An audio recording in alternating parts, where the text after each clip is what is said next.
is my pleasure to introduce you now to Lorna Reid. Lorna is a workplace relations consultant for the Business Chamber of Queensland. She holds a Bachelor of Business, a graduate certificate in employee relations, and is currently completing her Masters of Human Resources and Employee Relations at Griffith University. Where on earth do you find the time? Lorna has honed her workplace relations expertise through a dynamic career. Lorna's broad experience across the employment life cycle makes her a valuable asset to any business requiring assistance with any employment-related matters. Lorna has worked with leading HR and IR consultants practices, has equipped her with a passion for compliance and understanding of employment laws and regulations.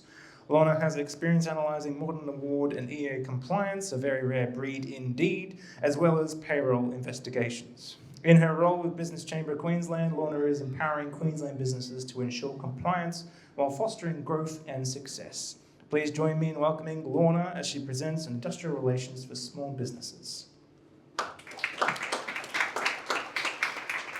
Hello everybody. That was quite the introduction. So I, as mentioned, am here to talk to you about industrial relations for small business. And I will also be talking to you about one of our programs called Workforce Evolve. Now, I have 20 minutes to talk to you about IR laws, and I have tried to absolutely, as best as I can, pack it into 20 minutes. But what I've done is I've actually just picked the most relevant up-to-date changes and the ones that I actually think are going to affect you and the ones that I talk about probably the most, not just to small business, but actually to just every business at the moment. There have been significant changes in the IR space recently, so this hopefully will help you as much as you can, but I have brought along some goodies in terms of flyers that can hopefully give you some more information, and I'll point them up as I go through. So, Business Chamber Queensland is the voice for all Queensland businesses. We've been in business for 155 years, and we have represented businesses of every industry, of every size, and in every part of the state. We are the State Chamber of Commerce, an independent not-for-profit organisation with a rich legacy of providing practical support backed by innovative thinking and powerful advocacy. We help businesses prosper by supporting, educating and empowering them to capitalise on the extraordinary opportunities that Queensland offers, especially coming up to the Olympics and beyond the Olympics. It is our objective to ensure that Queensland is the best place to do business and our businesses are at the forefront of opportunities we will see over the next decade. We are a Chamber of Commerce, a part of an influential state, national and global network, and we know that business matters and we put business first.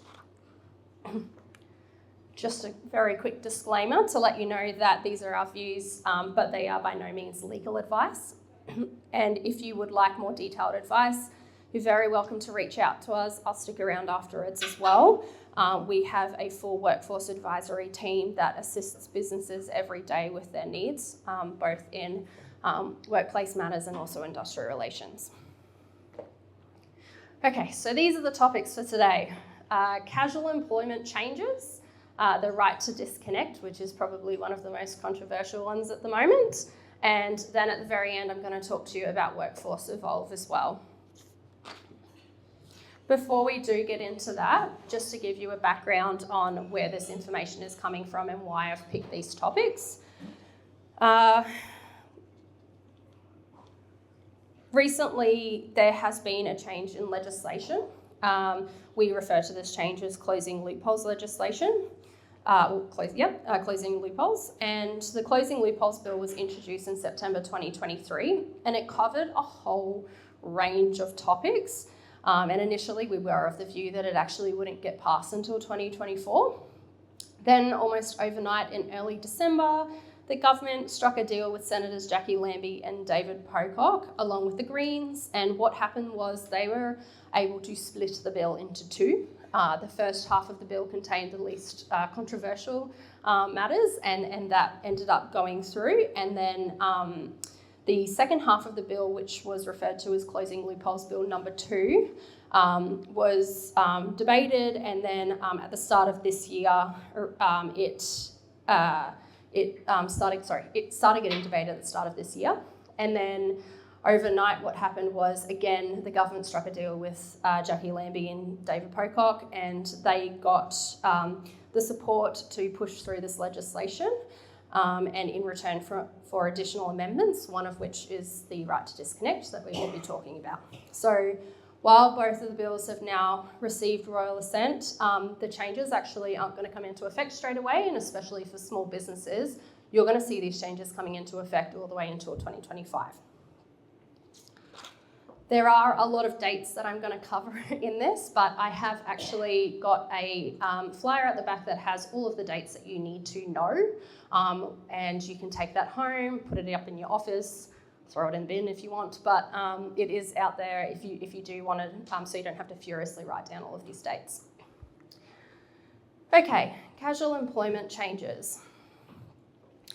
From the 26th of August 2024, there will be a new definition for casual employment. And to quickly go over the background, in 2021 we had the High Court of Australia decision, which we refer to as Rosado.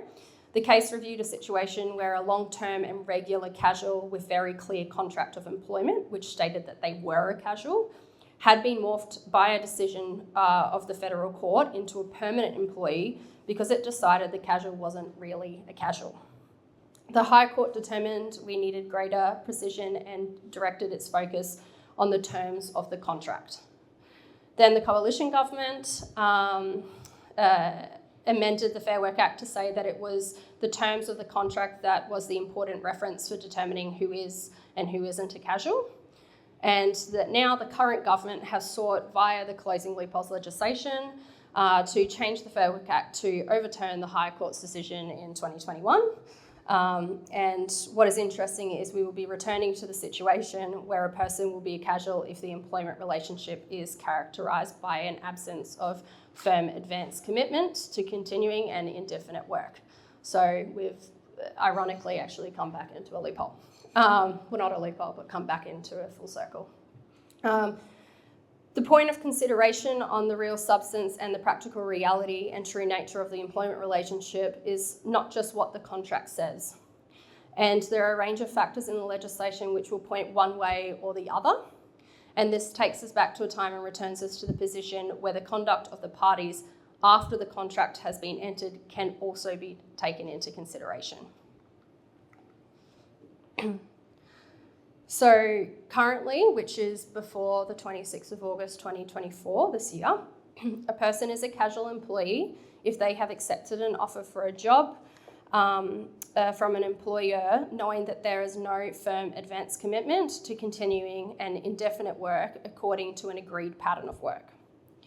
Then under the new definition, which is coming into place, an employee is a casual only if the following conditions are met. So first, the employment relationship is characterised by an absence of a firm advance commitment to continuing the indefinite work. You might notice that the according to an agreed pattern of work has been removed, and also the employee is entitled under the award or enterprise agreement or contract of employment to be paid a casual loading or a specific rate of pay for casual employees.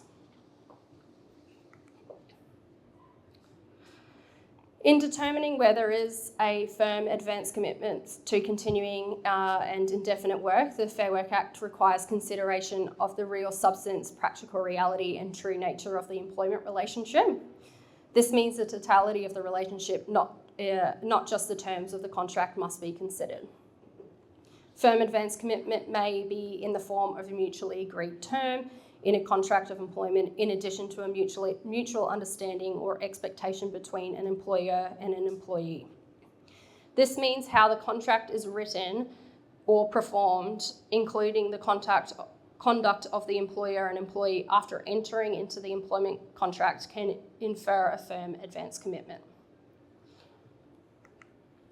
So what are you doing with your current casuals? Well, all casuals will stay as casuals. And the new definition does not affect existing casuals who were casual on the 27th of February 2024 when the legislation came into effect. All new casuals must meet the new definition, and if you get it wrong on commencement and they're not casuals, you may be subject to civil penalties.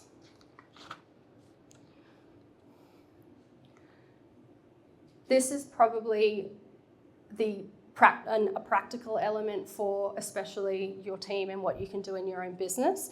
There are changes to casual conversions to be aware of.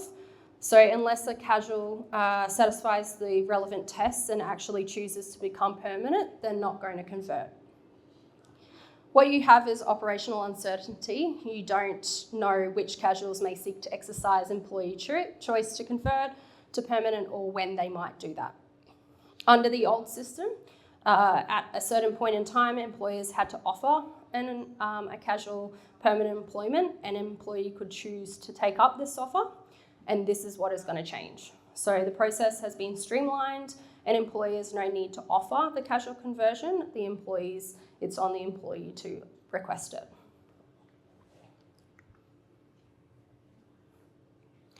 Employees may issue a new notification if they would like to change to a full-time or part-time permanent position. They can do this if they believe they no longer meet the casual employment definition that we talked about. And for small businesses, they have been employed for 12 months at the time the notification is given. If you're not a small business, then it's 6 months. And all employers have 21 days to respond to those requests.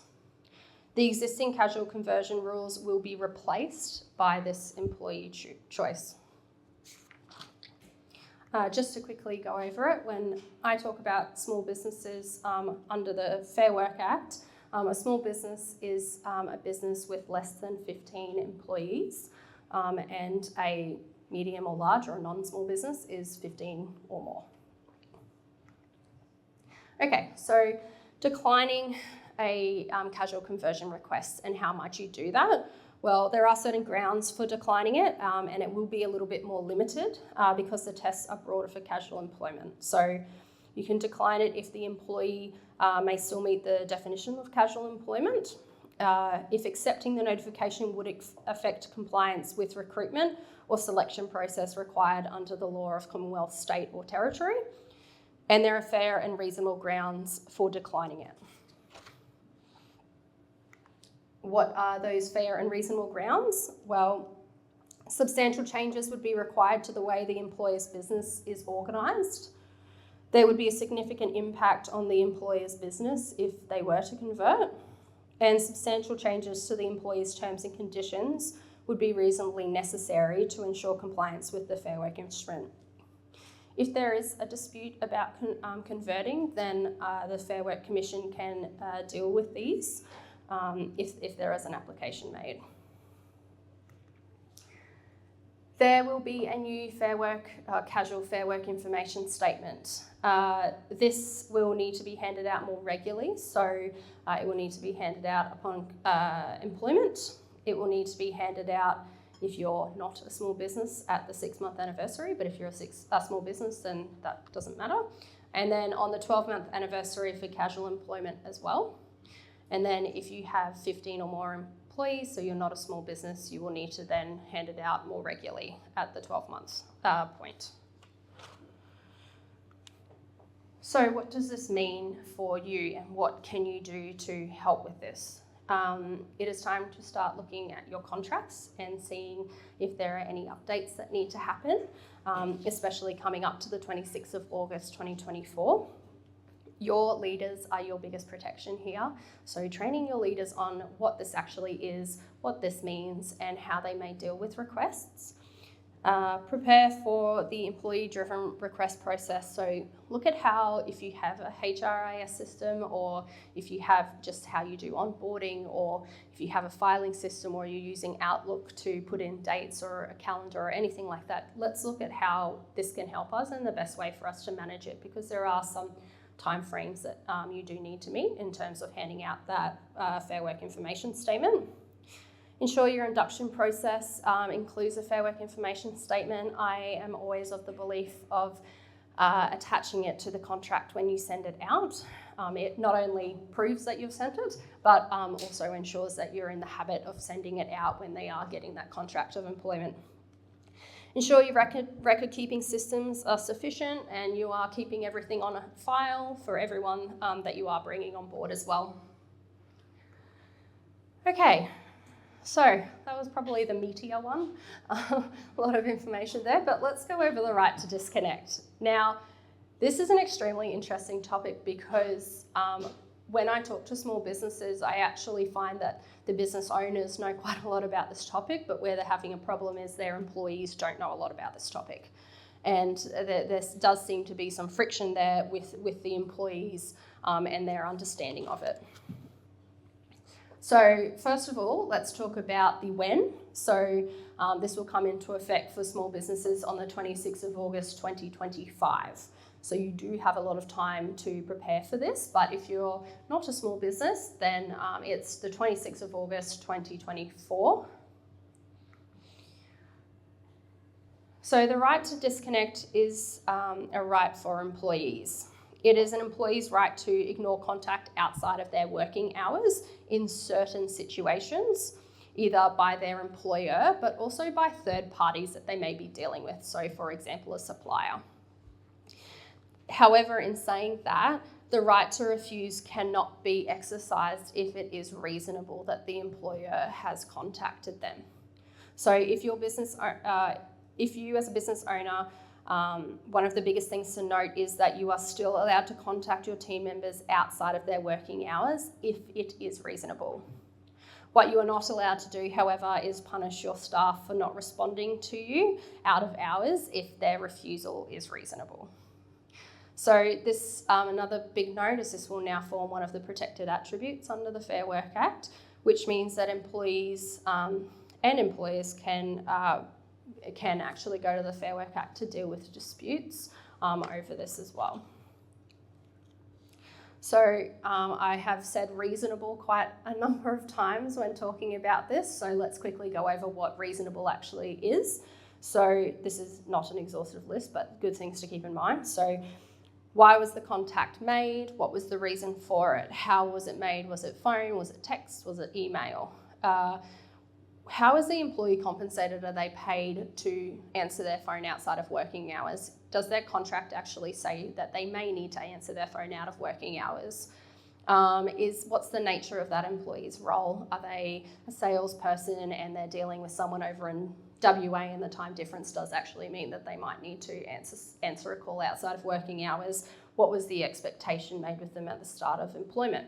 So just to give you an example, it would be extremely unlikely that a doctor who is on call at a hospital would be able to reasonably refuse contact from their employer while they are on call. However, if we flip that and we go a casual employee that works 9 till 5 and they don't generally respond to it and a supplier calls them at 10 p.m. at night, I would probably say that it's quite reasonable for them to refuse to answer that call. So it is very dependent on the circumstances. So how are you going to prepare for this? Because I do think that that is probably what's on everyone's mind. If you have someone that you are expecting to answer phone calls outside of work, it might be worth looking at their contract and making sure that this is actually stated in their contract.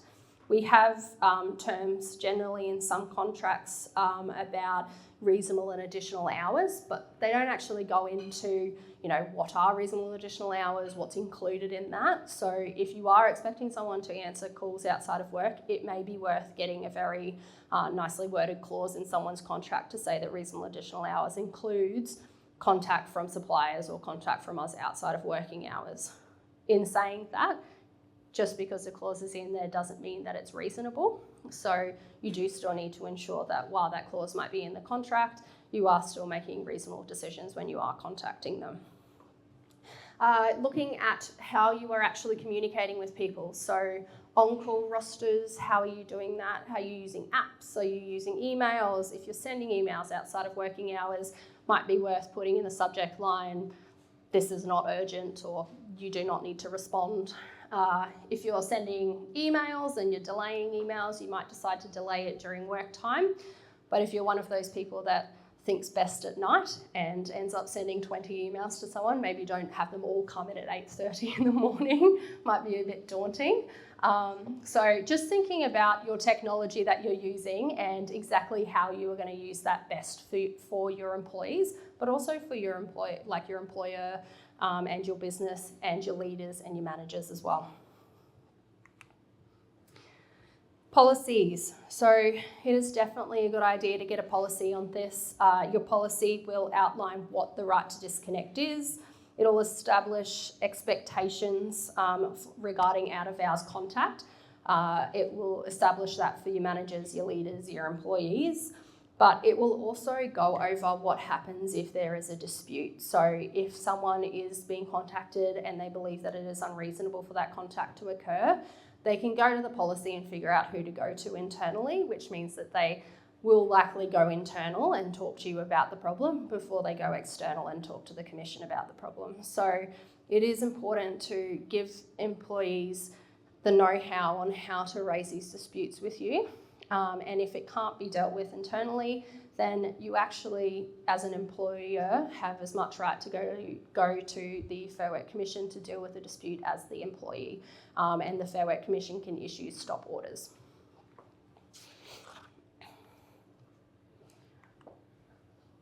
So how can we help you?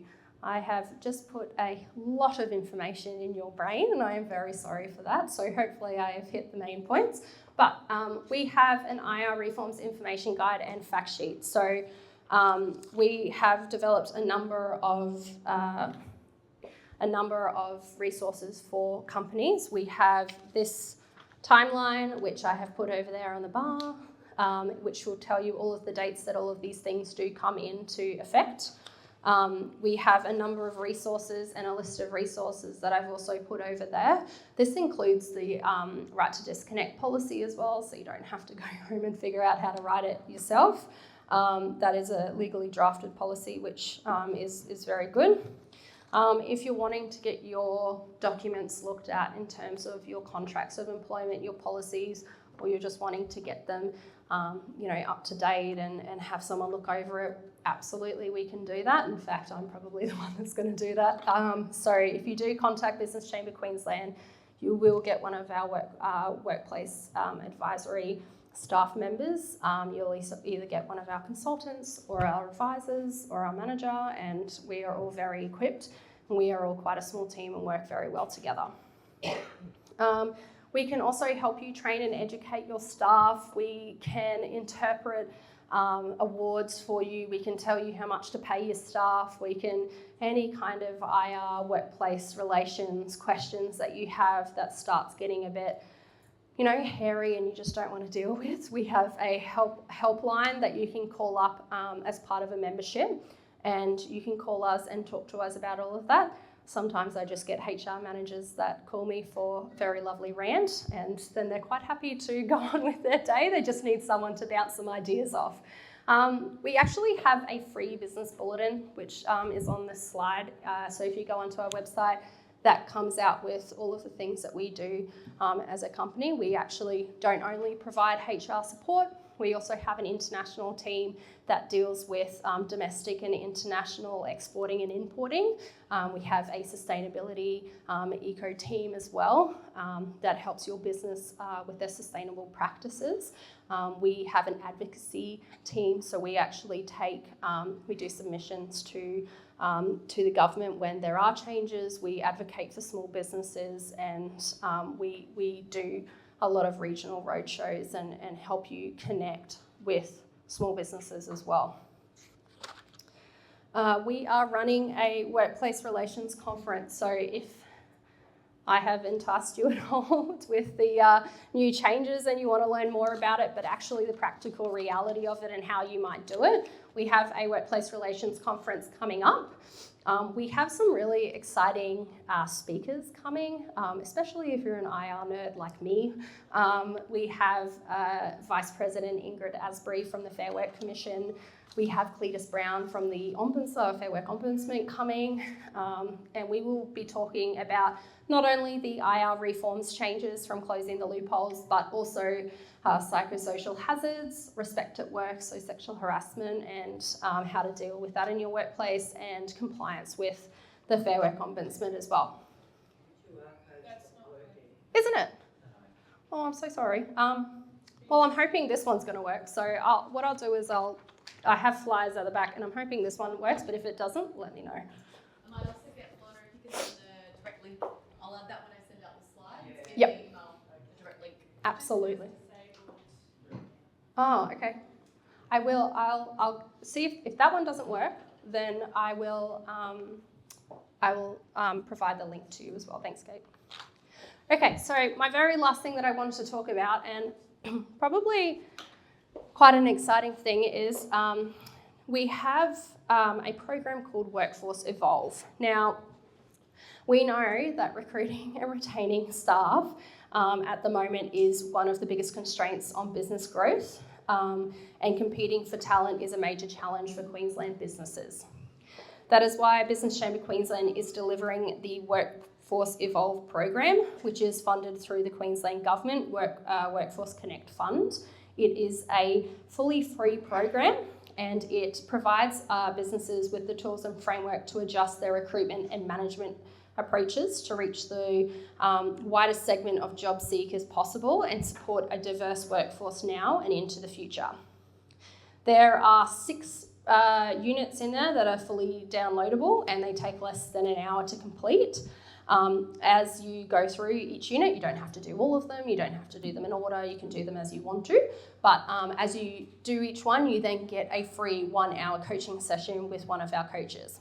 Now, I am not one of the coaches, unfortunately, but we do work very closely with the coaches, and they are extremely lovely and extremely good at what they do.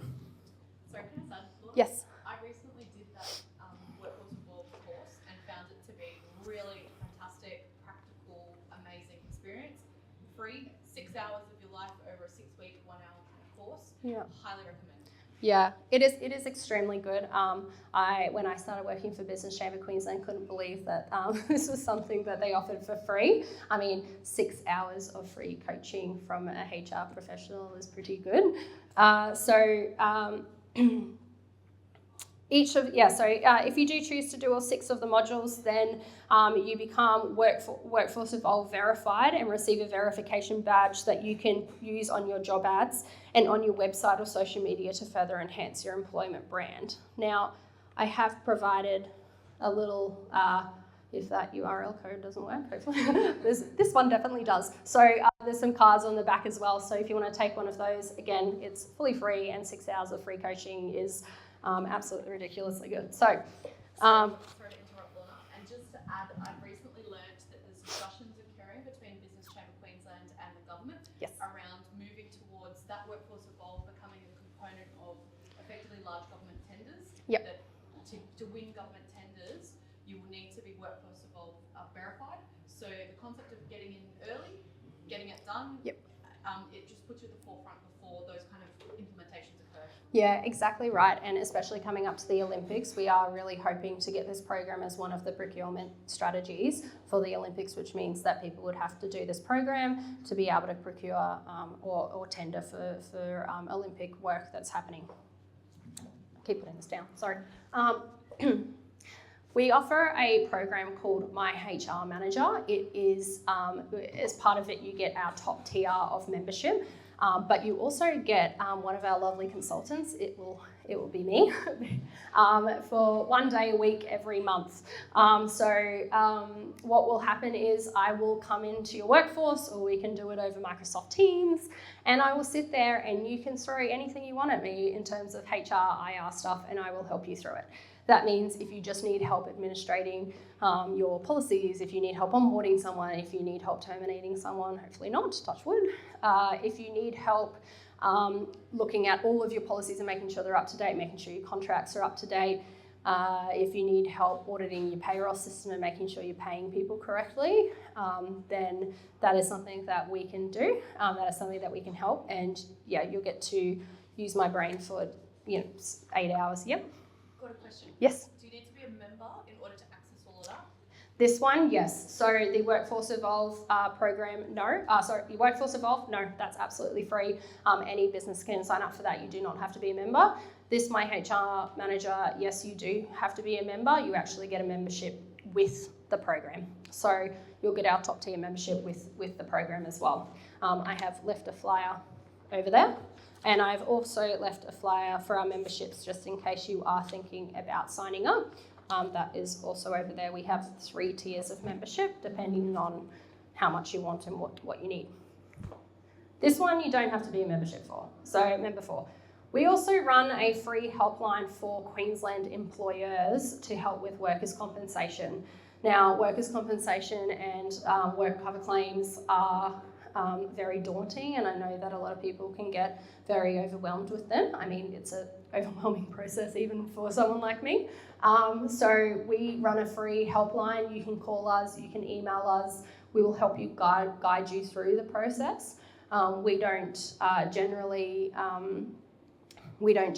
represent if you are making appeals like that, but we can absolutely help guide you through the process and how to handle returning to work and what you need to do in that aspect. So that's an absolutely free number and email, and you can get that. That's funded by the government as well. This is our team. We've actually just signed on a 5th person. So there's 5 of us now. And if you ever call through and you want to be a member, you will get one of us.